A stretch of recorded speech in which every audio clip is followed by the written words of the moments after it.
رکیں پلیز، میری بات سنیں۔ یونی گیٹ کے سامنے ارسل کو چپ چاپ آگے بڑھتا دیکھ کر ماہم نور تیز قدموں سے چلتی اس کے سامنے آئی تو ارسل نے رک کر سنجیدگی سے اس کی طرف دیکھا۔ بنا بات کیے جا رہے ہیں؟ معصومیت سے پوچھتے وہ اس کا دل دھڑکا گئی تو اس نے بے ساختہ نگاہوں کا زاویہ بدلا، جبکہ ماہم نے بھی اس کے چہرے سے نگاہ ہٹائی۔ اب یہاں تک آئے مگر پھر بات کیے بنا ہی جا رہے ہیں۔ اس کے لہجے کی معصومیت ارسل کا غصہ پل میں ہوا کر گئی تو بالوں میں ہاتھ پھیرتے نگاہ واپس اس کی طرف اٹھی۔ ارادہ تو آپ کو ساتھ لے جانے کا تھا، دادا مس کر رہے تھے، مگر اب نہیں۔ کیوں؟ اب کیوں نہیں لے کر جا سکتے؟ ارسل نے ازحد سنجیدگی سے اس کی طرف دیکھا تو وہ خائف ہوئی، کیونکہ اس وقت مجھے شدید غصہ آ رہا ہے اور میں نہیں چاہتا کہ کچھ ایسا کہہ دوں جس کا مجھے بعد میں پچھتاوا ہو۔ پلیز آپ کہہ لیں جو کہنا ہے، مگر یوں ناراض مت ہوں۔ کیا تمہیں پرواہ ہے میرے غصے کی؟ پرواہ ہے تبھی تو کہہ رہی ہوں، پلیز خاموشی سے مت جائیں، جو بھی کہنا ہے کہہ لیں۔ ارسل کی ناراضگی اس کی جان پر بنا رہی تھی۔ اوکے، اس نے بازو سینے پر لپیٹتے ازحد سنجیدگی سے ماہم کی طرف دیکھا۔ اصفر کے ساتھ کس خوشی میں آئی تھی؟ لہجہ خود بخود ہی ترش ہوا۔ وہ کون ہوتا ہے حق جتانے والا؟ اور کس قدر اطمینان سے اس کے ساتھ آئی ہو؟ کیا وہ شخص اس قابل ہے؟ میں خود سے نہیں آئی تھی، ماما نے کہا تھا ان کے ساتھ۔ ان کے؟ ارسل نے بے ساختہ ٹوکا۔ کیا وہ شخص اس قابل ہے کہ اسے یوں ان کہہ کر پکارا جائے؟ کیا تم اس قدر نہ سمجھ ہو کہ نہیں سمجھتی وہ آخر کیا چاہتا ہے؟ ارسل نے ضبط سے مٹھیاں بھیجی، چہرہ سرخ و رنگ ہو رہا تھا۔ آپ جانتے ہیں ماما میری بات نہیں مانتی، کیا کروں؟ ان کی بات نہیں مانوں تو وہ ناراض ہو جاتی ہیں، اگر ان کی بات مان لوں تو آپ مجھے بتائیں میں کہاں جاؤں؟ تم کہیں مت جاؤ، جو بھی کرنا ہے میں خود کر لوں گا۔ اور چچی جان جو کچھ سوچ رہی ہیں ایسا تو کبھی ممکن نہیں ہوگا۔ اس کے لہجے کی درستگی پر ماہم نور کی آنکھیں نم ہوئیں تو وہ کراہا، سٹاپ کرائنگ، تم مجھے ایسے ایموشنل بلیک میل نہیں کر سکتی۔ انگلی اٹھا کر وارن کیا، اب جو کچھ بھی ہوگا اس کا ذمہ دار کم از کم میں نہیں ہوں گا، اور آئندہ اگر تم مجھے اس شخص کے ساتھ نظر آئیں تو پھر اس کی لاش پر ماتم منانے کے لیے بھی تیار رہنا۔ ازحد سنجیدگی سے کہتے وہ اپنی بائک کی طرف بڑھ گیا۔ عبدالصمد صاحب کا تعلق زمیندار گھرانے سے تھا۔ ان کے 2 بیٹے اور 1 بیٹی تھی۔ بڑے بیٹے فاروق احمد جن کی شادی خالہ زاد کزن سے ہوئی تھی، ان کے 3 بیٹے تھے، ارتضیٰ، ارسل اور علیان۔ ارتضیٰ سے چھوٹے علی حسن تھے، خوبرو اور وجیح نوجوان، ماں باپ کی لاڈلی اولاد، جس کا کہا انہوں نے کبھی نہیں ٹالا تھا، اور اس کا واضح ثبوت ان کی پسند کی شادی تھی۔ شفق کا تعلق اپر کلاس فیملی سے تھا۔ وہ نیچر وائز اچھی تھی مگر اپنی فیملی سے کچھ منفی باتیں سنتی تو اس کا اثر لے لیتی تھی۔ وہ شروع سے ہی سسرال سے الگ رہی تھی۔ ان کی 2 بیٹیاں تھیں، عریج اور ماہم نور۔ عریج ماں کا پرتو تھی، موڈی قسم کی، جبکہ ماہم نور بالکل علی حسن کی شبیہ تھی، وہی پیاری صورت اور نرم انداز گفتگو، معصوم اور سادہ۔ علی حسن کی زندگی وفا نہ کر سکی جب عریج 10 اور ماہم 8 برس کی تھی، تب وہ اس دنیا سے رخصت ہو گئے۔ ماں ان کی جدائی برداشت نہ کر سکی اور بیٹے کی جدائی کے 6 ماہ بعد وہ بھی خالق حقیقی سے جا ملی۔ ماہم نور کی نسبت بچپن میں ہی عبدالصمد صاحب نے اپنے منجلے پوتے ارسل فاروق سے طے کر دی تھی۔ وہ میڈیکل کے 3rd ایئر میں تھا، اونچا لمبا وجیح نوجوان جو اپنی اچھی نیچر کی وجہ سے ہر دل عزیز تھا، براؤن بیلٹ، سنجیدہ مزاج، جس نے ہوش سنبھالتے ہی اپنے نام سے منسوب ماہم نام کو سنا تھا۔ وہ اسے پسند تھی، پیاری معصوم صورت، نرم انداز گفتگو، وہ بالکل اس کے چچا کا عکس تھی۔ عبدالصمد پوتی کی صورت میں بیٹے کو دیکھتے تھے، وہ شدت سے اس کے آنے کے منتظر رہتے، مگر شفق اسے زیادہ وہاں نہیں جانے دیتی تھی۔ وہ ارسل کے بجائے ماہم کی شادی اپنے لندن پلٹ بھانجے اصفر سے کرنا چاہتی تھی۔ بلا شبہ وہ بھی ہینڈسم اور متاثر کن شخصیت کا مالک انسان تھا اور متضاد بے پناہ دولت کا اکلوتا وارث اور اتنا ہی عیاش فطرت۔ ارسل کے ساتھ سبھی گھر والے شفق کی سوچ جان چکے تھے مگر خاموش تھے، اور آخر میں نرمین پھپھو تھیں جن کی 2 بیٹیاں اور 1 بیٹا تھا۔ آمنہ کی 1 ماہ قبل شادی ہوئی تھی۔ پھپھو کا گھر بھی قریب تھا۔ ارتضیٰ بھائی کی شادی سمیہ سے ہوئی تھی جو ان کی تایا زاد کزن تھیں۔ ان کے 2 بچے تھے، ارحم اور ارم۔ سمیہ بھابھی بہت اچھی طبیعت کی مالک تھیں۔ فلک ان کی پھوپھو زاد کزن تھی جو ماہم نور کی ہم عمر اور بیسٹ فرینڈ بھی تھی۔ سمیہ بھابھی کے 2 بھائیوں میں بڑے ساحل اور چھوٹے عمر فاروق تھے۔ ساحل بھائی اپنی فیملی کے ساتھ سعودیہ میں ہوتے تھے، جبکہ عمر ملٹی نیشنل کمپنی میں ملازمت کر رہے تھے۔ آپ؟ شفق عارفہ ان کی بڑی بہن کو بہت عرصے بعد اپنے گھر میں دیکھ کر بے ساختہ حیرت کے ساتھ خوش ہوئیں۔ سیاہ نیٹ کی half blouse sari, high heel اور ڈائمنڈ جیولری میں وہ نک سک سے تیار اپنی عمر سے کم لگ رہی تھیں۔ شفق کے والہانہ انداز پر ایک ادا سے مسکرائیں۔ مجھے بہت اچھا لگا آپ آئیں، پلیز بیٹھے نا، انہوں نے ڈرائنگ روم میں آتے ہی کہا۔ گلے ملنے کا ان میں کوئی رواج ہی نہیں تھا۔ وہ ایسی باتوں کو مڈل کلاس فیملی سے منسوب کرتی تھی اور شفق بہن کی اس عادت سے بخوبی آگاہ تھیں۔ اسی وجہ سے انہوں نے اس تکلف میں پڑنے کی ضرورت محسوس نہیں کی۔ ساڑی کا پلو سنبھالتے عارفہ صوفے پر براجمان ہوئی تھی۔ مجھے بہت اچھا لگا آپ آئیں۔ میرا آنا اتنا بھی ناقابل یقین نہیں کہ تم یوں خوشی سے پھولے نہیں سما رہی۔ ان کے استہزائیہ انداز پر شفق پھیکا سا مسکرا دی۔ کیا لیں گی آپ؟ اورنج جوس، عارفہ کے بتانے پر شفق نے سر ہلاتے ملازمہ کو کہتے پھر سے بہن کی طرف دیکھا۔ میں آج تمہاری بیٹی سے ملنے آئی ہوں۔ کہاں ہے وہ؟ کون، اریج یا نور؟ شفق نے سوالیہ نگاہوں سے ان کی طرف دیکھا۔ نور کا پوچھ رہی ہوں، کہاں ہے؟ بڑی تو چلو مصروف ہوتی ہے، چھوٹی کو کون سے کام ہوتے ہیں، خود آتی نہیں، اور جب میں کال کروں تو 2 منٹ بعد اسے یاد آ جاتا ہے کہ اسے تو اسائنمنٹ کمپلیٹ کرنی ہے۔ عارفہ کا لہجہ شکایتی تھا، ساتھ ہی بہن کو بھی گھورا۔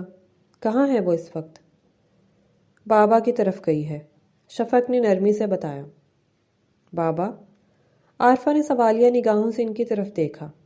اس کے دادا مس کر رہے تھے تو وہیں گئی ہے۔ عارفہ نے استہزائیہ انداز پہ بہن کی طرف دیکھا۔ تم مانو یا نہیں، مگر تم اپنے سسرال کے رنگ میں رنگ چکی ہو۔ جو اس کا سپ لیتے خفکی سے بہن کو بھی گھورا تو انہوں نے یوں نظر چرائی گویا کسی گناہ کی مرتکب ہوئی ہوں۔ کال کرو اسے اور بلاؤ، مجھے ملنا ہے۔ وہ تھوڑی دیر قبل ہی گئی ہے آپی، اس کے دادا نہیں آنے دیں گے۔ میں اسے آپ کی طرف بھیجوں گی اور یہ بھی کہہ دوں گی کہ آپ کو کال کر لے۔ یاد سے کہہ دینا، اور جان چھڑاؤ ان بھیک منگوں سے اس کی۔ شہزادی ہے وہ، محلوں میں راج کرنے کے لیے پیدا ہوئی ہے، اور اسفر سے بہتر ہم سفر اسے نہیں ملے گا۔ ان کے متکبرانہ انداز پر ڈرائنگ روم میں داخل ہوتی اریج نے ضبط سے گہری سانس لی۔ اسے بہت چڑ ہوتی تھی ان شو بازیوں سے، مگر ماں کی وجہ سے خاموش رہنا پڑتا تھا۔ کس بے وقوف نے مشورہ دیا تھا خود کی طرح بیٹی کو بھی ایسے فقیروں میں دو؟ ان کے درست لہجے پر جہاں اریج نے مٹھیاں بھینچی وہیں شفق کو شرمندگی سی محسوس ہوئی۔ بابا جان نے طے کیا تھا ان کا رشتہ۔ علی ان کے لاڈلے بیٹے تھے اور نور اپنے ڈیڈ کی طرح دکھتی ہے، اس لیے وہ ہمیشہ اسے اپنے پاس رکھنا چاہتے ہیں۔ ہاں، عارفہ نے ہاتھ جھلایا۔ تم لوگوں کی یہ ٹپیکل مڈل کلاس مینٹالٹی اریج اس سے زیادہ برداشت نہیں کر سکتی تھی، اس لیے گہری سانس لیتے اندر داخل ہوئی۔ السلام علیکم ماما، آنٹی، کیسی ہیں آپ؟ ماں کو سلام کرتے اس نے سنجیدگی سے عارفہ کو مخاطب کیا۔ اسے معلوم تھا عارفہ سلام دعا میل ملاپ کے چکر میں نہیں پڑتی، تو اس نے بھی تردد میں پڑنے کی ضرورت محسوس نہیں کی تھی۔ عارفہ نے سنجیدگی سے اس کی طرف دیکھا، جس کی ذات میں ننیال والوں کی طرح ہی ایٹیٹیوڈ جھلکتا تھا۔ میں ٹھیک ہوں، تم کیسی ہو؟ الحمدللہ میں ٹھیک ہوں، آپ آئیں بہت اچھا لگا۔ وہ فارمل ہوئی تو عارفہ نے بغور اس کی طرف دیکھا۔ تم اس قدر روڈ کیوں ہو اریج؟ انسان کو بات کرنے سے قبل تھوڑا دھیان رکھنا چاہیے، سامنے والا ہرٹ بھی ہو سکتا ہے۔ جیسے خود احساس کرتی ہیں۔ مجھے تو ایسا نہیں لگا کہ ایسا کچھ کہا ہے اس نے شانے اچکائے، مگر اس کے باوجود اگر آپ کو برا لگا میرا اس طرح بات کرنا تو معذرت خواہ ہوں۔ ایکسکیوز می، میں فریش ہو جاؤں؟ اجازت طلب نگاہوں سے ان کی طرف دیکھا۔ جی بیٹا، آپ فریش ہو جائیں۔ شفق نے نرمی سے اجازت دی تو وہ سر ہلاتے اپنے روم کی طرف بڑھ گئی۔ السلام علیکم۔ ویکنڈ پر جب عمر فاروق عبدالصمد صاحب کی طرف آئے تو سب سے پہلا سامنا ارتضیٰ بھائی سے ہوا، جو لان میں چہل قدمی کر رہے تھے۔ اسے دیکھ کر بے ساختہ نرمی سے مسکراتے ہوئے اس سے بغل گیر ہوئے۔ وعلیکم السلام، کیسے ہو یار؟ الحمدللہ میں ٹھیک ہوں بھائی، آپ کیسے ہیں؟ ایک دم فٹ۔ بہت دنوں بعد آنا ہوا، خیریت تھی؟ کہاں مصروف تھے؟ اگر آج تم نہیں آتے تو کل ہم آنے والے تھے تمہاری طرف، بچے مس کر رہے تھے تمہیں۔ او پھر تو مجھے نہیں آنا چاہیے تھا، عمر نے نرمی سے کہا تو ارتضیٰ مسکرا دیے۔ اسی بہانے آپ ہماری طرف آتے تو صحیح۔ اسے کلک ہوا تو ارتضیٰ بھائی نے اس کے شانے پر ہاتھ رکھا۔ اب اس قدر منہ لٹکانے کی ضرورت نہیں ہے، کل آ رہے ہیں ہم۔ تم سے مل لیا مگر طیمہ سے تو ملنا ہے نا، اندر چلو۔ ماموں۔ ارحم اور ارم اسے دیکھ کر بے ساختہ اس کی طرف بھاگے تو عمر نے پنجوں کے بل بیٹھتے انہیں خود میں بھیجا۔ ماموں کی جان، کیسے ہیں میرے بچے؟ باری باری دونوں کی پیشانیاں چومی۔ ہم آپ کو بہت مس کر رہے تھے۔ ارم نے اپنے دونوں ہاتھوں کے پیالے میں اس کا چہرہ سمیٹا تو عمر نے بے ساختہ اس کی ہتھیلیاں چومی۔ ماموں کی جان، ماموں بھی آپ کو مس کر رہے تھے، اس لیے تو آئے ہیں آپ سے ملنے۔ تبھی سمیہ بھی وہاں آئی تو عمر کھڑا ہوا۔ آپ بھی کیسی ہیں آپ؟ اس نے نرمی سے بہن کو بائیں بازو کے ہلکے میں لیتے نرمی سے پوچھا تو سمیہ مسکرا دی۔ میں ٹھیک ہوں، تم کیسے ہو؟ اور ماما کیسی ہیں؟ انہیں بھی لے آتے۔ میں آپ کے سامنے ہوں، خود دیکھ لیں۔ اس نے دونوں بازو پھیلاتے شرارتن کہا تو بھیا اور بھابھی اس کے انداز پر مسکرا دیے۔ اور ماما کو اس لیے نہیں لایا کیونکہ میں فاخر کی طرف تھا، وہیں سے آ رہا ہوں۔ کل آ رہے ہیں آپ لوگ ہماری طرف۔ اس نے باری باری دونوں کی طرف دیکھا تو سمیہ نے بھی سوالیہ نگاہوں سے شوہر کی طرف دیکھا۔ انشاءاللہ کل ضرور چلیں گے، تائی اماں سے ملے کافی دن ہو گئے، بچے بھی کہہ رہے ہیں صبح سے۔ اچھی بات ہے، میں انتظار کروں گا۔ ارسل نظر نہیں آ رہا، کیا کہیں گیا ہوا ہے آپ بھی؟ عمر جب عبدالصمد صاحب کو سلام کرتے باہر آیا تو سمیہ سے پوچھا، اور عین اسی لمحے ارسل اندر داخل ہوا تو عمر اسے دیکھ کر مسکرا دیا۔ بھیا آج تو بڑے بڑے لوگ آئے ہوئے ہیں۔ ارسل خوش دلی سے اس سے بغل گیر ہوا۔ ہاں بس آج موڈ ہو رہا تھا، کسی بیچارے پر احسان کرنے کا تو آنا پڑا۔ کیسے ہو مصروف آدمی؟ تمہارے سامنے ہمیشہ کی طرح ہینڈسم۔ ارسل نے مصنوعی تفاخر سے کالر اکڑائے تو عمر نے سر کو نفی میں جنبش دی۔ نہ جانے تم کیوں اس قدر خوش فہمی میں مبتلا ہو، اپنے منہ میاں میٹھو بنتے شرم تو نہیں آتی؟ عمر کا انداز چھیڑنے والا تھا مگر ارسل مسکرا دیا، پھر اس کے شانے سے نادیدہ گرد جھاڑی۔ کوئی بات نہیں، میں سمجھ سکتا ہوں تم جیلس ہوتے ہو میری پرسنالٹی سے، اس لیے میں برا نہیں منا رہا۔ بھابھی دیکھیں، آپ کا بھائی مجھ سے جیلس ہوتا ہے۔ ارسل نے سمیہ بھابھی کے ہاتھ سے چائے لیتے مصنوعی سنجیدگی سے شکایت کی تو وہ اس کی شرارت سمجھتے مسکرا دی۔ میں اس معاملے میں کچھ نہیں کہہ سکتی۔ انہوں نے معذرت خواہانہ انداز میں ہاتھ اٹھایا تو عمر نے ایک جتاتی نگاہ سی اس پر ڈالی تو ارسل نے اس کے شانے پر بازو پھیلائے، اپنے ساتھ گھسیٹا اور اگلے 2 منٹ میں دونوں لان میں تھے۔ ارسل نے بغور عمر کی طرف دیکھا، چائے کا سپ لیتے وہ کسی سوچ میں گم تھا۔ کیا سوچ رہے ہو؟ کپ میز پر رکھتے اس نے سنجیدگی سے پوچھا تو عمر نے نگاہ اٹھائی۔ تمہاری کزن نہیں آئی؟ کون سی؟ ارسل نے سوالیہ نگاہوں سے اس کی طرف دیکھا تو عمر نے چائے کا مگ میز پر رکھا۔ وہی 30 مارخان جو رشتے میں تمہاری سالی ہوتی ہے۔ عمر کے نروٹھے انداز پر ارسل نے پرسوچ نگاہوں سے اس کی طرف دیکھا اور سمجھ آنے پر بے ساختہ قہقہہ لگا کر ہنس دیا۔ عمر نے خفگی سے اسے گھورا۔ بھلا اس نے کون سا جوک سنایا تھا کہ محترم کی ہنسی ہی کنٹرول نہیں ہو رہی تھی؟ اور اس کی گھوری سے ڈرتے ارسل نے صلح جو انداز میں ہاتھ اٹھایا۔ معذرت خواہ ہوں مگر یار تمہیں کس بے وقوف نے مشورہ دیا تھا پتھر سے سر پھوڑنے کا؟ کیا تم جانتے نہیں ہو اس مرد مار کو لمحے میں انسان کو اس کی اوقات یاد دلا دیتی ہے؟ ارسل کا چہرہ ہنسی ضبط کرنے کی کوشش میں سرخ رنگ ہوا جبکہ عمر کا غصے سے۔ لعنت ہے تم جیسے دوست نما دشمن پر، اگر ایسے دوست ہوں تو دشمنوں کی ضرورت ہی نہیں پڑتی، آستین کے سانپ۔ او مائی گاڈ، ارسل پھر سے ہنس دیا۔ کیا چن چن کر مثالیں دے رہے ہو؟ اردو اچھی ہے تمہاری، مجھے آج احساس ہوا۔ ارسل منہ بند کرو ورنہ دانت توڑ دوں گا۔ حالانکہ کام تم نے خود دانت توڑنے والا کیا ہے۔ جانتے ہو اس سب کا انجام کیا ہوگا؟ انشاءاللہ بہت اچھا انجام ہوگا، تم اپنی فکر کرو۔ آج کل وہ لنگور بہت آس پاس پایا جا رہا ہے نور کے۔ ارسل کی مسکراہٹ سمٹی، سنجیدگی سے عمر کی طرف دیکھا۔ کیا تمہیں معلوم نہیں تھی یہ بات؟ میں جانتا ہوں۔ اس نے بالوں میں ہاتھ پھیرا اور اچھی طرح باور بھی کروا چکا ہوں اسے کہ آئندہ اگر وہ چھلا مرغا اس کے ساتھ نظر آیا تو اس کی موت میرے ہاتھوں ہوگی۔ بہت اچھا کیا۔ عمر نے اس کا شانہ تھپ تھپایا۔ تو کب آئیں گی وہ محترمہ تمہاری طرف؟ میں نہیں جانتا۔ ارسل نے لا علمی سے شانے اچکائے۔ وہ موڈی لڑکی ہے، کسی کے حساب سے نہیں چلتی، اس کا جو دل چاہے وہی کرتی ہے۔ مجھے تمہارے ساتھ ہمدردی ہے۔ اس کی ضرورت نہیں، انشاءاللہ بہت جلد مبارکباد بھی دو گے۔ اس کے لہجے میں صدق محسوس کرتے ارسل نے سر خم کیا۔ میں امید کرتا ہوں وہ وقت جلد آئے گا، انشاءاللہ۔ جزاک اللہ۔ یہ دعائیں ہی ہوتی ہیں جو تقدیر بدل دیتی ہیں۔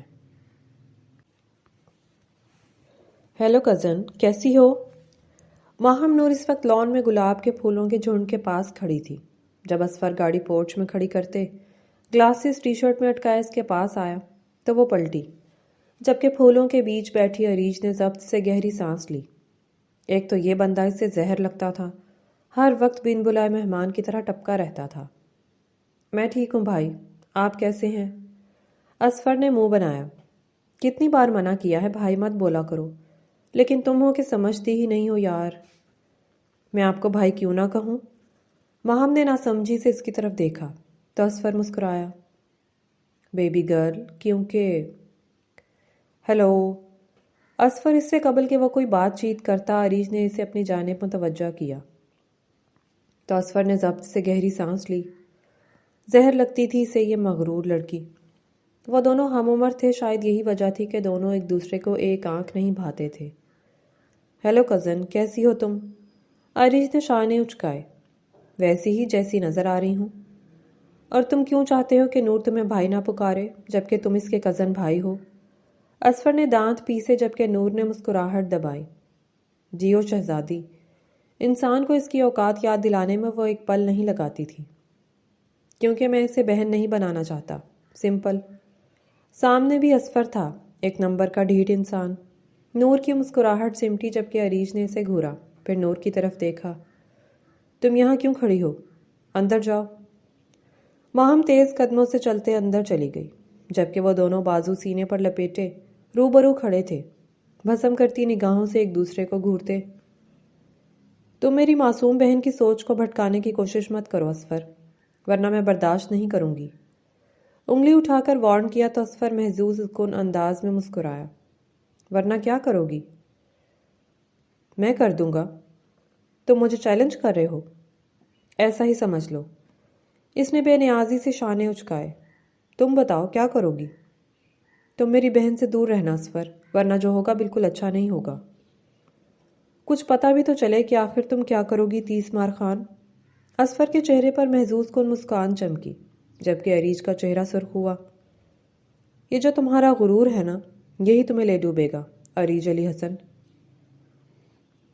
میں مغرور نہیں ہوں، مگر انسانوں کو ان کی اوقات یاد دلانا اپنا فرض سمجھتی ہوں۔ آئندہ میری بہن سے دور رہنا۔ انگلی اٹھاتے وارن کیا۔ تمہارا رشتہ ماما کے ساتھ ہے تو بہتر ہے ان تک محدود رہو۔ Now excuse me. سرخ چہرے کے ساتھ کہتی وہ اندر چلی گئی، جبکہ اسفر نے جھلستی نگاہوں سے اس کی پشت دیکھی۔ ہم چھین لیں گے تم سے یہ ادائے بے نیازی، تم مانگتے پھرو گے اپنا غرور ہم سے۔ السلام علیکم۔ دوسرے دن ماہم جب دادا کی طرف آئی تو سب سے پہلا سامنا آمنہ آپی سے ہوا۔ وہ اسے دیکھ کر نرمی سے مسکرائیں۔ وعلیکم السلام۔ ارے واہ جناب، آج تو بڑے بڑے لوگ آئے ہیں، انہوں نے نرمی سے کہتے اس کے گال چھوئے۔ آپ شرمندہ کر رہی ہیں؟ بالکل نہیں، میں دل سے کہہ رہی ہوں۔ آپ کب آئیں؟ 2 روز ہو گئے ہیں، کل ارسل سے کہا تھا تمہیں لیتا آئے، مگر شاید اسے وقت نہیں ملا۔ اور ارسل کے ذکر پر ماہم نے لب بھینچے۔ تم کس کے ساتھ آئیں؟ ڈرائیور کے ساتھ، ماہم نے نرمی سے جواب دیا۔ اچھا تم دادا کے روم میں چلو، میں ڈرائیور سے کہتی ہوں وہ چلا جائے، کیونکہ تم شام تک ادھر ہی رکو گی۔ آپی، ماما ناراض ہوں گی۔ ماہم ہچکچائی۔ میں خود ان سے بات کر لوں گی، تم بس اندر چلو۔ آپی نے پیار سے کہتے اسے اندر جانے کا اشارہ کیا۔ دادو، میں آ جاؤں؟ دروازے پر ہلکی سی دستک دیتے اس نے اندر جھانکا تو دادا اس کی طرف دیکھ کر مسکرائے اور نم آنکھوں سے بازو وا کیے تو وہ چھوٹے چھوٹے قدم اٹھاتے ان کی کھلی باہوں میں آ سمائی۔ میری زندگی، میرا بچہ۔ انہوں نے نرمی سے اسے سینے سے لگاتے پیشانی چومی۔ اتنے دن آئے ہی نہیں۔ دادا ترس گئے تھے اپنے بچے کو دیکھنے کے لیے۔ انہوں نے دونوں ہاتھوں کے پیالے میں اس کا چہرہ تھاما۔ آئی ایم سوری دادو، بس سیمیسٹرز ہو رہے تھے اسی لیے۔ ماہم نے نرمی سے کہتے ان کا ہاتھ چوما۔ تبھی دھڑ سے دروازہ کھلا اور ارم، ارہم اور فلک، پھوپھو کی بیٹی، کمرے میں داخل ہوئے۔ آپی، آپ کب آئیں؟ 13 سالہ ارہم والہانہ پن سے کہتے اس کے قریب آیا۔ وہ ارتضیٰ بھائی کا بیٹا تھا۔ میں بس ابھی جب آپ نے مجھے دیکھ لیا۔ ماہم نے باری باری تینوں کی طرف دیکھا۔ ارم نرمی سے مسکرائے جبکہ فلک نے خفگی سے منہ پھلاتے سینے پر بازو لپیٹے۔ تمہیں کیا ہوا؟ ناراض ہو مجھ سے؟ ماہم نے نرمی سے پوچھا، وہی نرمی جو اس کی شخصیت کا خاصہ تھی۔ وہ اور فلک ہم عمر اور بیسٹ فرینڈز تھیں۔ اس دکھاوے کی محبت کی ضرورت نہیں۔ فلک نے اس کا ہاتھ جھٹکا۔ بری بات فلک۔ سمیہ بھابھی نے چائے لاتے ماہم کا پھیکا پڑتا چہرہ دیکھ کر نند کو ٹوکا تو فلک نے خفگی سے بھابھی کی طرف دیکھا۔ کیا یہ نہیں جانتی ہم اس کا کتنا انتظار کرتے ہیں اور محترمہ ہفتوں ادھر آنے کا نام ہی نہیں لیتی؟ تو تم خود چلی جایا کرو نا۔ سمیہ بھابھی نے اسے ایک بار پھر سے گھورا۔ ہاں ضرور چلی جاؤں، کیونکہ میں جانتی ہوں چچی محترمہ میری راہ میں دیدہ دل فرش راہ کیے بیٹھی ہیں کہ فلک صاحبہ آئیں اور وہ پھولوں سے میرا استقبال کریں۔ اس نے منہ پھلایا۔ چھوڑو ان باتوں کو، بابا یہ آپ کی چائے۔ انہوں نے چائے دادا کے سامنے رکھی۔ جزاک اللہ بیٹے۔ اور 15 منٹ میں پھوپھو کی بیٹیاں، ان کی بہویں سب دادا کے کمرے میں تھے۔ ایک ہجوم سا جمع ہو چکا تھا۔ ماہم بھی انجوائے کر رہی تھی۔ وہ سب محبت کرنے والے مخلص لوگ تھے۔ ماہم کو ہمیشہ یہاں سکون ملتا تھا۔ السلام علیکم جناب، اس قدر ہنگامہ؟ تقریباً 20 منٹ بعد جب ارسل دادا کے کمرے میں داخل ہوا تو چہرے پر مسکان تھی۔ اس کی نظر ابھی تک ماہم پر نہیں پڑی تھی۔ ماہم نے گرے شلوار سوٹ میں ملبوس خوبرو سے ارسل کی طرف دیکھتے نگاہ چکا لی تھی۔ تبھی سب کی شرارتی نگاہیں خود پر محسوس کرتے ارسل نے سامنے دیکھا تو نگاہ ماہم پر پڑی تو بے ساختہ فلک کو گھورا جس کی پوری بتیسی باہر تھی۔ وعلیکم السلام۔ دادا نے اسے اپنی جانب متوجہ کیا۔ کب آیا میرا بچہ؟ میں بس فریش ہو کر آپ کے روم میں آ گیا۔ میں نہیں جانتا تھا یہاں تو محفل سجی ہے۔ نرمی سے کہتے ہوئے وہ دادا کے قریب ان کے بائیں جانب بیٹھا۔ کیسے ہیں آپ؟ طبیعت ٹھیک ہے آپ کی؟ صرف دادا ہی نہیں، یہاں کوئی اور بھی موجود ہے، یعنی کہ ماہم آپی۔ ارم نے شرارتی نگاہوں سے اس کی طرف دیکھتے ماہم کی طرف اشارہ کیا۔ کتنے دنوں بعد یہ آئی ہیں، آپ کو ان کا حال پوچھنا چاہیے تھا۔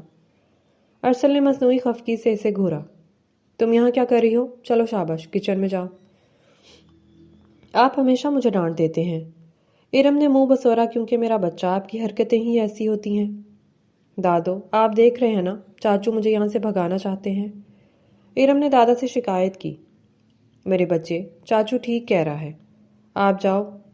دادا نے بھی ارسل کا ساتھ دیا اور ارم کے جانے کے بعد ماہم نے اجازت طلب نگاہوں سے دادا کی طرف دیکھا۔ میں بھی باہر جاؤں دادو؟ ضرور میرا بچہ۔ دادا نے نرمی سے اجازت دی۔ تم مجھ سے چھپ کیوں رہی ہو؟ تقریباً 10 منٹ بعد ارسل بھی ان کے پیچھے لان میں آیا، جہاں ارتضیٰ بھائی کے ساتھ سمیہ بھابھی، ارم اور ماہم موجود تھے۔ اس کی سنجیدگی بھرے لہجے پر سب نے اس کی طرف دیکھا۔ میں بھلا کیوں آپ سے چھپوں گی؟ تو اس بات سے میں کیا اخذ کروں؟ جب میں نہیں تھا تو بہت اطمینان سے بیٹھی تھی، مجھے دیکھا تو باہر آ گئی۔ ڈھلتی شام کے سائے میں اس کے خوبرو چہرے پر ایسا سنجیدگی تھی۔ ارتضیٰ بھائی نے ناسمجھی سے اس کی طرف دیکھا۔ تم ایسا کیوں کہہ رہے ہو ارسل؟ اگر میں غلط ہوں تو آپ اپنی لاڈلی بہن سے ہی پوچھ لیں۔ اس نے کرسی سنبھالی۔ کیا یہ سچ کہہ رہا ہے؟ ارتضیٰ بھائی نے نرمی سے ماہم کی طرف دیکھا۔ کیا تم لوگوں کے بیچ کوئی جھگڑا چل رہا ہے؟ ایسی تو کوئی بات نہیں بھائی، مجھے دیکھ کر باہر کیوں آئی تھی؟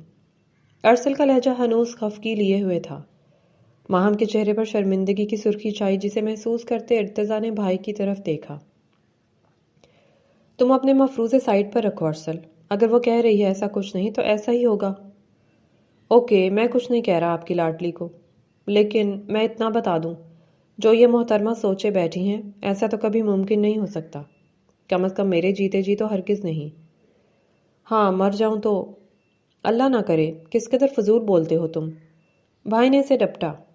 فضول بولتا ہوں نا تو یہاں سے چلا جاتا ہوں، سنجیدگی سے کہتے وہ بائک کی چابی لیے وہاں سے چلا گیا۔ وہ پاگل ہے، تم اس کی باتوں کو سنجیدہ مت لینا، ارتضیٰ بھائی نے نرمی سے کہتے ماہم کے سر پر ہاتھ رکھا۔ وہ پاگل نہیں بلکہ دوسروں کو پاگل کرنے کی خداداد صلاحیت سے مالا مال ہے۔ سمیہ بھابی نے غصے سے دور جاتے ارسل کی پشت کو گھورا۔ السلام علیکم ماما۔ ماہم کی واپسی تقریباً رات 8:30 بجے ہوئی تو سب سے پہلا سامنا شفق سے ہوا۔ وعلیکم السلام۔ انہوں نے سنجیدگی سے اس کی طرف دیکھا۔ 2 گھنٹے کی اجازت لی تھی اور اب 6 گھنٹے گزار کر آ رہی ہو۔ سوری ماما، ایکچولی آمنہ آپی آئی ہوئی تھی تو انہوں نے روک لیا تھا، اور دادا بھی اداس تھے۔ عریج بھی اپنے روم سے باہر آ گئی تھی۔ اس نے سنجیدگی سے ماں اور بہن کی طرف دیکھا۔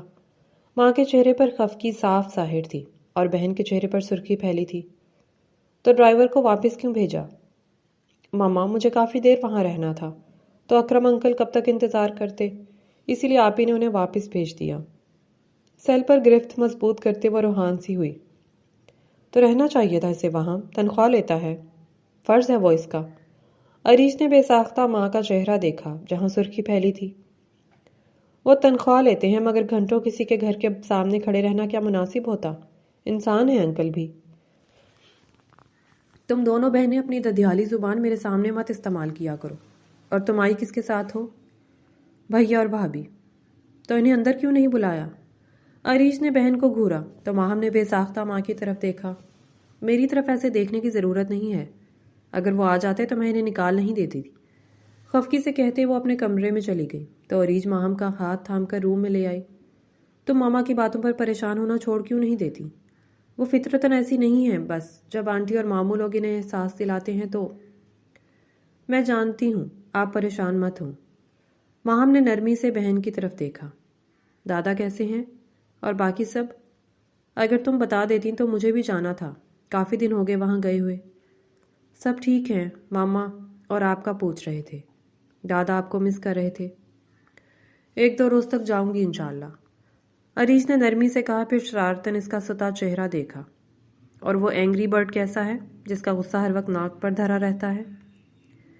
وہ مجھ سے ناراض ہیں۔ کیوں بھائی، اسے کیا مسئلہ ہے؟ کل انہوں نے مجھے اصفر بھائی کے ساتھ دیکھا تھا، جونی جاتے ہوئے۔ اس نے منہ بسورا تو عریج نے مسکراتے ہوئے اسے چپت لگائی۔ پگلی، اچھی طرح جانتی ہو ماما کیا سوچ رہی ہیں، پھر بھی اصفر کو بھائی پکار رہی ہو۔ وہ مجھے زہر لگتے ہیں، ماہم نے معصومیت سے کہا تو عریج نے سر خم کیا۔ شہد تو وہ مجھے بھی نہیں لگتا، اکڑو کریلا، اس نے منہ بنایا۔ اور ارسل بھی یقیناً یہ بات سمجھ چکا ہے کہ ماما کیا سوچ رہی ہیں، اس لیے غصہ ہوگا۔ کچھ کہا اس نے تم سے؟ وہ کہتے ہیں ایسا ہونا کم از کم ان کی زندگی میں تو ممکن نہیں ہے۔ وہ دونوں بازو پھیلاتے چت بیڈ پر لیٹ گئی۔ اللہ پاک اسے زندگی دے، عریج نے صدقے دل سے کہا، اور تمہیں اس کے ہوتے ہوئے پریشان ہونے کی قطعاً ضرورت نہیں ہے، وہ خود ہی سب سنبھال لے گا۔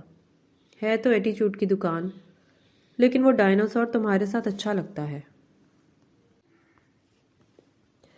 اس وقت ٹی وی لاؤنج میں ارتضیٰ بھائی اور بھابھی کے ساتھ ارسل بھی موجود تھا۔ سمیہ بھابھی نے سیل میں مصروف ارسل کی طرف دیکھا، بھیا نے بھی اس کی طرف دیکھا۔ ارسل، ایک بات کہنی ہے مجھے۔ جی بھابھی، کہیے۔ اس نے مصروف سے انداز میں اجازت دی۔ پہلے اسے تو بند کرو۔ وہ جھنجھلائیں۔ میری طرف دیکھو گے تبھی تو کوئی بات کروں گی نا۔ جی کہیں، میں سن رہا ہوں۔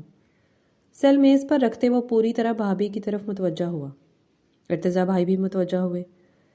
تمہیں احساس ہے کل تم نے کس قدر روڈلی بات کی ماہم سے؟ وہ اسی قابل ہے بھابھی۔ ارسل گویا ان کے غصے سے محظوظ ہوا۔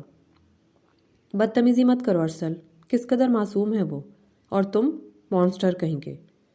بھابھی نے اسے گھورا۔ ہاں جی، ارسل نے سر خم کیا۔ وہ معصوم اور میں مانسٹر، اسی لیے تو آپ کی چچی محترمہ اپنی پری کو مانسٹر سے بچانے کی کوششوں میں ہے۔ اس کا چہرہ سرخ ہوا، لیکن شاید ابھی وہ ارسل فاروق کو جانتی ہی نہیں ہے۔ اس نے مٹھیاں بھینچی تو بھیا بھابھی نے پرسوچ نگاہوں سے اس کی طرف دیکھا۔ تم کیا کرنے والے ہو؟ قتل، نہایت اطمینان سے کہتے وہ ان دونوں میاں بیوی کو بے سکون کر گیا۔ کیا مطلب؟ قتل کس کا اور کیوں؟ اسفر کا قتل۔ اس کا چہرہ سرخ ہوا۔ اور وجہ آپ کو معلوم ہے۔ اگر اس نے کچھ بھی ایسا سوچا تو میرے ہاتھوں مرے گا، یہ بات کنفرم ہے۔ او ہیرو، بھائی نے اسے چپت لگائی۔ زیادہ ہیرو گیری کی ضرورت نہیں ہے، دادا خود ہی سب سنبھال لیں گے۔ اور تم جانتے ہو چچی جان دادا کی بہت عزت کرتی ہیں، ان کی بات نہیں ٹالتی۔ اسی میں سب کی بہتری ہے، ورنہ جو ہوگا کسی کے حق میں اچھا نہیں ہوگا۔ سب اچھا ہوگا انشاءاللہ، اور خبردار آئندہ اگر ماہم کی طرف غصے سے دیکھا تو مجھ سے برا کوئی نہیں ہوگا۔ بھائی نے اسے وارن کیا تو ارسل نے سعادت مندی سے سر خم کیا۔ جو آپ کا حکم سر جی۔ اس روز اسفر کا برتھ ڈے تھا۔ رات میں فنکشن تھا اور اس وقت وہ شفق کی طرف آیا ہوا تھا۔ گھٹنوں سے پھٹی جینز اور گرے ہاف سلیو ٹی شرٹ میں ملبوس وہ اپنی زنانہ خصوصیات کی وجہ سے اس وقت عجیب مخلوق لگ رہا تھا۔ اس کی شو آف کی عادت نے اس کی پرسنالٹی کا سارا چارم ہی ختم کر دیا تھا۔ عریج اور ماہم ماں کی وجہ سے مجبوراً اسے کمپنی دے رہی تھی۔ نہ جانے شفق کو اس کی آنکھوں سے چھلکتی غلاظت کیوں نظر نہیں آتی تھی۔ پھوپھو، آج کا دن میں ماہم کے ساتھ گزارنا چاہتا ہوں، آپ کو کوئی اعتراض تو نہیں؟ نہیں بیٹا، مجھے کیوں اعتراض ہوگا؟ وہ نرمی سے مسکرائیں تو عریج نے عجیب نگاہوں سے ماں کی طرف دیکھا، جبکہ ماہم نے بے بسی سے جاؤ ماہم تیار ہو جاؤ ماما نے کہا تو وہ مرے مرے قدموں سے اٹھی۔ ریڈ کلر پہننا پر پرنسس پر بہت اچھا لگتا ہے تم پہ۔ اسفر نے متبسم نگاہوں سے اس کی طرف دیکھتے فرمائشی انداز میں کہا تو ماہم تیز قدموں سے چلتے کمرے میں داخل ہوئی اور پوری قوت سے دروازہ بند کرتے ارسل کو میسج کیا۔ کہاں ہیں آپ؟ میسج فوراً سین ہو گیا تھا۔ دوست کی طرف؟ کیوں؟ میں باہر جا رہی ہوں۔ دوسرا میسج موصول ہوا تو ارسل نے حیرت سے سیل سکرین دیکھی۔ ماہم اسے باہر جانے کا کیوں بتا رہی تھی؟ تو یہ کہ میں اسفر بھائی کے ساتھ جا رہی ہوں۔ اور یہ میسج پڑھتے ارسل جھٹکے سے اٹھا، غصہ بوائلنگ پوائنٹ پر جا پہنچا۔ فوراً کال ملائی مگر کال نہیں اٹھائی گئی تو اس نے وائس نوٹ سینڈ کیا۔ یہ شخص آج میرے ہاتھوں قتل ہو جائے گا، میں قاتل بن جاؤں گا اور اس کی وجہ تم ہوگی ماہم نور، اپنے لوکیشن آن رکھنا۔ جبکہ اس کے غصیلے لہجے میں دی گئی دھمکی پر ماہم کے وجود میں سکون کی لہر دوڑ گئی۔ ارسل اب سب سنبھال لے گا۔ اس نے سیل بیڈ پر اچھالتے سیاہ کلیوں والی فراک نکالی۔ وہ بھلا کیوں اسفر کی فرمائش پر سرخ رنگ پہنے؟ اتنا حق تو کبھی ارسل نے بھی نہیں جتایا تھا۔ اور اگلے 10 منٹ میں سیاہ لباس میں ملبوس لاؤنج میں داخل ہوئی تو اسفر بےتابی سے اٹھا۔ اس قدر سادگی پرنسس؟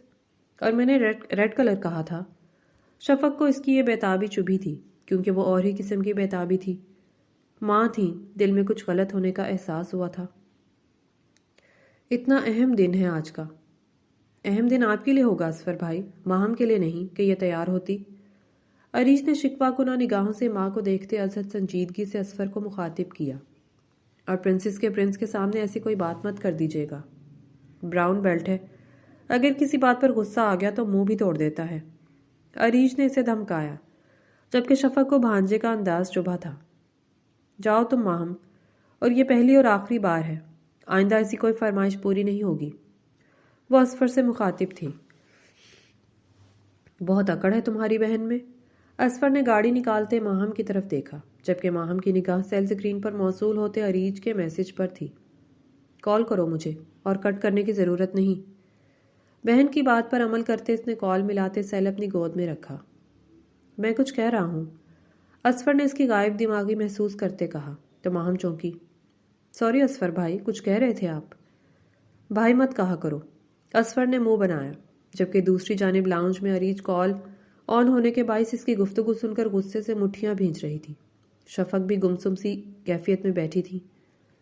تمہارے اتنے دلکش ہونٹوں سے بھائی سوٹ نہیں کرتا، اس نے عامیانہ انداز میں کہا تو جہاں ماہم خود میں سمٹی، عریج جھٹکے سے اٹھی۔ شفق نے بے ساختہ اس کی طرف دیکھا۔ آپ بہت زیادتی کر رہی ہیں ماما۔ کہاں جا رہی ہو؟ ماں نے اسے گاڑی کی چابی اٹھاتے دیکھ کر پوچھا۔ دل عجیب سے انداز میں دھڑک رہا تھا۔ میں اس گھٹیا شخص کے ساتھ اپنی بہن کو اکیلا چھوڑنے کا رسک نہیں لے سکتی ماما، میں بھی چل رہی ہوں۔ وہ بھی اس کے ساتھ ہی باہر نکلی۔ عریج نے کال سپیکر پر کرتے سیل ڈیش بورڈ پر رکھا۔ تم مجھے جانم، سویٹ ہارٹ کہہ سکتی ہو۔ کس قدر دلکش ہو تم، اسفر نے عامیانہ انداز میں کہتے اس کے گال چھوئے تو ماہم خود میں سمٹی۔ یہ آپ کیا کر رہے ہیں؟ عریش نے لب بھینچتے اسٹیئرنگ وہیل پر گرفت مضبوط کی، جبکہ شفق نے آنکھیں بند کرتے ہاتھ دعا کی صورت ہونٹوں سے لگائے۔ دل خوف سے بند ہونے کے در پہ تھا۔ انجوائے کرو یار، یہی تو دن ہوتے ہیں۔ ماہم کا سرخ چہرہ اور کپ کپاتا وجود عجیب سے انداز میں اپیل کر رہا تھا۔ مجھے ایسی باتیں پسند نہیں ہیں، پلیز۔ آج کے بعد آ جائیں گی؟ اصفر آنکھوں میں شیطانی چمک لیے اس کی طرف جھکا۔ اصفر بھائی پلیز، یہ کیا کر رہے ہیں آپ؟ ماہم رو دینے کو ہوئی، دل خوف سے لرز رہا تھا۔ عریش نے بری طرح لب کچلے، جبکہ شفق کی آنکھیں نم تھیں۔ نہ جانے کیسی ماں تھیں جو اپنے ہاتھوں سے پاک دامن بیٹی کو ایک بھیڑیے کے سپرد کر چکی تھی، لیکن یہ طے تھا آج اگر ان کی بیٹی کی عزت پر حرف آتا تو زندہ رہنے کا حق وہ شفق علی حسن سے بھی چھین لینے والی تھی۔ گاڑی کی رفتار خطرناک حد تک تیز تھی، جبکہ اصفر کی گاڑی اب شہر کی حدود سے باہر جا رہی تھی۔ بہت اکڑ ہے تمہاری بہن میں، اصفر نے دانت پیسے۔ لیکن کوئی بات نہیں، آج جب اپنی پرنسس کی حالت دیکھے گی تو ساری اکڑ دھری کی دھری رہ جائے گی۔ شفق نے اس قدر شدت سے لب دانتوں تلے دبائے کہ خون کا ذائقہ منہ میں گھل گیا۔ یا اللہ، کوئی معجزہ ہو جائے، باسمت بیٹی کی عزت پر حرف نہ آئے۔ کاش آج کہیں سے ارسل آ کر اپنی عزت کو بچا لے۔ انہوں نے شدت سے دعا مانگی تھی، تبھی سیاہ ہیوی بائک زن سے ان کی گاڑی کے قریب سے گزری تو بائک سوار کو پہچانتے عریج اور شفق کی رکی سانس بحال ہوئی۔ وہ ارسل فاروق تھا، اور جس قدر اس کی بائک کی سپیڈ تھی، اس سے صاف ظاہر تھا کہ وہ ماہم کی لوکیشن کو ہی فالو کر رہا ہے۔ عریج کی آنکھیں اظہار تشکر سے نم ہوئیں، اور 5 منٹ میں ارسل نے اصفر کی گاڑی کو اوورٹیک کرتے اسے رکنے پر مجبور کیا۔ تو جہاں اصفر نے دانت پیسے، وہیں ماہم کی جان میں جان آئی۔ اس کا شدت سے دل چاہا اس کے گلے لگ جائے، تبھی عریج کی گاڑی بھی وہاں پہنچ گئی۔ عریج بے تابی سے باہر آتے دیوانہ وار اصفر کی گاڑی کی طرف بھاگی، جبکہ شفق نے اپنا چہرہ ہاتھوں میں چھپا لیا۔ وہ اپنے بچوں کا سامنا کرنے کی خود میں ہمت نہیں پا رہی تھی۔ عریج نے لاک کھولتے ماہم کو باہر نکالتے خود میں بھینچ لیا، جبکہ ارسل نے اصفر کو گریبان سے کھینچ کر باہر نکالتے بنا کچھ بولے پے در پہ گھونسوں سے 1 منٹ میں ادموا کر دیا۔ ماہم بری طرح روتے ہوئے عریج سے لپٹی ہوئی تھی۔ تمہاری ہمت کیسے ہوئی اسے بری نظر سے دیکھنے کی؟ میں وہ آنکھیں ہی نوچ لوں گا جو ارسل فاروق کی عزت کی طرف اٹھے۔ شفق نے آنسوؤں کو رگڑتے قدم باہر رکھے، کیونکہ ارسل چند لمحوں میں ہی اصفر کو نڈھال کر چکا تھا اور وہ اسے کسی مصیبت میں مبتلا نہیں ہونے دینا چاہتی تھی۔ اگلے لمحے ان دونوں کے بیچ آئیں تو ارسل نے شکوہ کناہ نگاہوں سے ان کی طرف دیکھا۔ آپ اس شخص کو بچانا چاہتی ہیں جو ہماری عزت سے کھیلنے والا تھا؟ میں تمہیں بچا رہی ہوں، انہوں نے نم لہجے میں کہتے اس کا خوبرو چہرہ ہاتھوں میں سمیٹا۔ میں نہیں چاہتی کہ آپ قاتل کہلا جاؤ۔ اصفر سڑک پر پڑا کرا رہا تھا۔ عریج ماہم کو لیے ان کے قریب آئی۔ ارسل نے دانستہ دونوں کی طرف دیکھنے سے گریز کیا۔ مجھے معافی مانگنی ہے اپنے بچوں سے، کیسے مانگوں؟ ان کا لہجہ بھر آ گیا۔ چاچی جان پلیز ایسا مت کریں۔ ارسل نے بے ساختہ ان کے ہاتھ اپنے مضبوط ہاتھوں میں بھینچے۔ آپ ماں ہیں اور مائیں معافی نہیں مانگتی، آپ بس حکم کریں۔ خوش بخت ہے سفینہ جسے اللہ نے تم جیسا بیٹا دیا۔ شفق آنسو صاف کرتے مسکرائیں تو ارسل بھی مسکرا دیا۔ تو کیا آپ خوش نصیب نہیں ہیں؟ میں آپ کا بھی تو بیٹا ہوں، اس نے محبت اور نرمی سے کہتے ان کے ہاتھ کا بوسہ لیا۔ یہ میری خوش قسمتی ہے کہ آپ میرے بیٹے ہو، انہوں نے نرمی سے کہتے اس کے گال چھوئے۔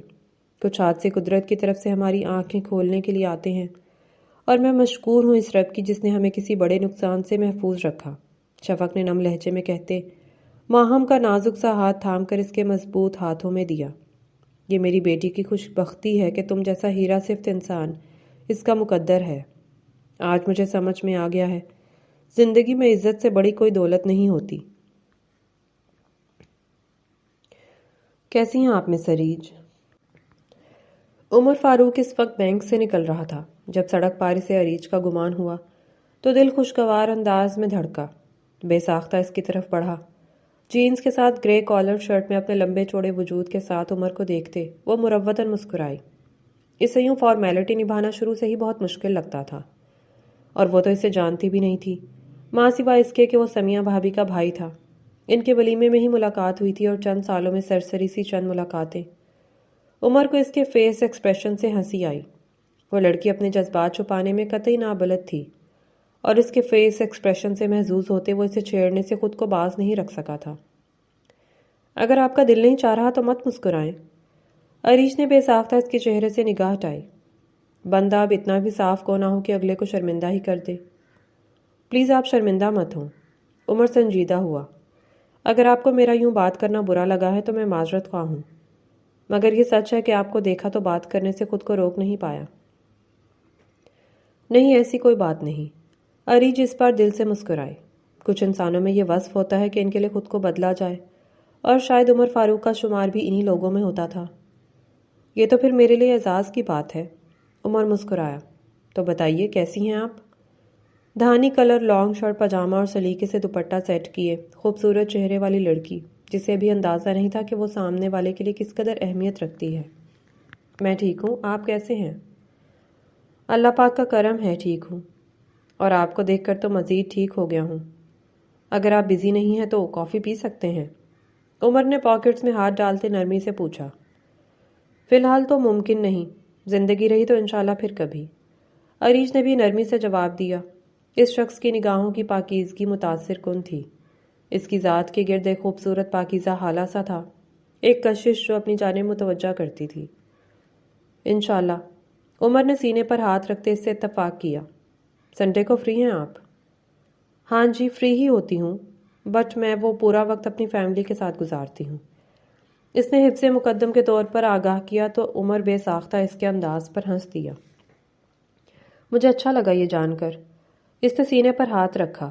فیملی کو وقت دینا چاہیے، اور بلیو می، میں آپ کو بالکل یہ نہیں کہنے والا تھا کہ میرے ساتھ کافی پئیں۔ عریش کا چہرہ سرخ ہوا۔ وہ شخص چہرہ پڑھنے میں ماہر تھا، اور اس پر متضاد منہ پر کہہ بھی دیتا تھا۔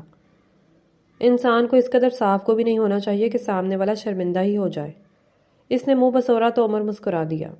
میرا مقصد آپ کو شرمندہ کرنا نہیں ہے، بلکہ مجھے آپ کی صاف کوئی اچھی لگی۔ اس نے صدقے دل سے کہا تو عریش مسکرا دی۔ اچھا لگا آپ سے مل کر۔ یہ میرے لیے اعزاز کی بات ہے، عمر نے خلوص دل سے کہا۔ آپ کے قیمتی وقت کے لیے میں مشکور ہوں، اور پلیز غلط مت سمجھیں، میں واقعی دل سے کہہ رہا ہوں۔ عریش بے ساختہ مسکرائی۔ میں ایسا کچھ نہیں سوچ رہی، آپ سے مل کر واقعی اچھا لگا، آپ اچھے انسان ہیں۔ کیا میں بھی ایسے الفاظ آپ کے لیے کہہ سکتا ہوں؟ عریش نے سر کو نفی میں جنبش دی۔ زبان سے کہنے کی ضرورت نہیں، آپ کے فیس ایکسپریشن سب بتا رہے ہیں۔ اوہ! عمر نے لب سکیڑتے اس کے لیے فرنٹ ڈور اوپن کیا تو عریش کی مسکراہٹ سمٹی۔ یہ احترام کا کون سا درجہ تھا؟ آپ فیس ریڈنگ میں ماہر ہیں تو آپ سے دور رہنا پڑے گا بھائی، خطرناک کوالٹی ہے یہ۔ اس نے سادگی سے کہتے پلٹ کر اس کی طرف دیکھا۔ پلیز؟ عمر نے اندر بیٹھنے کا اشارہ کیا۔ زندگی رہی تو انشاءاللہ جلد ملیں گے۔ عریش اندر بیٹھی تو عمر جھکا۔ اپنا خیال رکھیں، اللہ حافظ۔ نرمی سے کہتے ڈور بند کیا، اور زندگی میں پہلی بار عریش علی حسن کے الفاظ گونگے ہو چکے تھے۔ کسی کے احترام کے جواب میں الفاظ کیسے گونگے ہوتے ہیں، یہ عریش علی کو آج معلوم ہوا تھا۔ اس روز ویکنڈ تھا اور بہت وقت بعد شفق سسرال میں بیٹیوں کے ساتھ موجود تھی۔ اسفر والے واقعے کے بعد ان میں ہمت ہی نہیں تھی کسی کا سامنا کرنے کی، مگر ماہم اور عریش کی کوشش سے وہ یہاں موجود تھیں۔ عبدالصمد صاحب ان کی آمد پر خوش نظر آ رہے تھے۔ اس وقت لاؤن سبھی لوگ موجود تھے، ماں سوائے ارسل کے، وہ کسی کام سے باہر گیا ہوا تھا۔ شفق نے سامنے دونوں بیٹوں کو اپنے دادا کے حصار میں مطمئن اور مسکراتے دیکھا تو ان کی آنکھیں نم ہو گئیں۔ وہ بچوں کو اپنے پیاروں سے الگ رکھ کر کس قدر زیادتی کر رہی تھیں۔ تبھی دادا کی نگاہ ان کی جانب اٹھی۔ شفق، کیا ہوا بیٹے؟ ان کے نرم طرز تخاطب نے ان کی آنکھیں مزید نم کیں۔ سبھی ان کی جانب متوجہ ہو چکے تھے۔ میں اپنے بچوں کی موجودگی میں آپ سب سے معافی مانگنا چاہتی ہوں، میں نے بہت زیادتی کی آپ کے ساتھ۔ ایسا مت کہو بیٹا، ہمیں آپ سے کوئی گلہ نہیں ہے، آپ علی حسن کی طرح ہیں، اور مجھے اپنے بیٹے سے عشق ہے۔ دادا کی آنکھیں نم ہوئیں۔ بس کبھی خود کو ہم سے دور نہیں کرنا، ورنہ یہ بوڑھا باپ وقت سے پہلے ہی مر جائے گا۔ ایسا مت کہیں بابا جان، اللہ پاک آپ کو لمبی زندگی عطا فرمائے، آمین۔ السلام علیکم، لگتا ہے یہاں کوئی جذباتی منظر چل رہے ہیں بھائی۔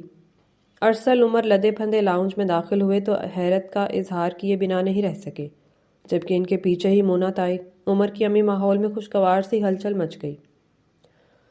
شفق بیٹا، اگر آپ کو اعتراض نہ ہو تو کیا اب میں اپنی امانت گھر میں لا سکتا ہوں؟ دادا نے سنجیدگی سے کہتے بہو کی طرف دیکھا۔ میں اعتراض کرنے کا حق نہیں رکھتی بابا جان، آپ کی بیٹیاں ہیں، جو بھی فیصلہ کریں مجھے منظور ہے۔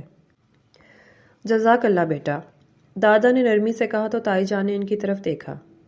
بابا جان، شفق نے بچیوں کے اختیارات آپ کے حوالے کیے ہیں، تو کیا میں آپ سے کچھ مانگ سکتی ہوں؟ انہوں نے ایک نرم محبت بھری نگاہ عریج پر ڈالی تو عریج کی پلکیں لرز کر جھک گئیں۔ سامنے عمر ہی تو بیٹھا اسے وقتاً فوقتاً دیکھ رہا تھا۔ ارسل نے مسکراہٹ دباتے عمر کو گھورا۔ اپنی نگاہوں پر کنٹرول رکھو، ورنہ جانتے ہو نا براؤن بیلٹ ہوں، منہ توڑنے میں 1 منٹ بھی نہیں لگے گا۔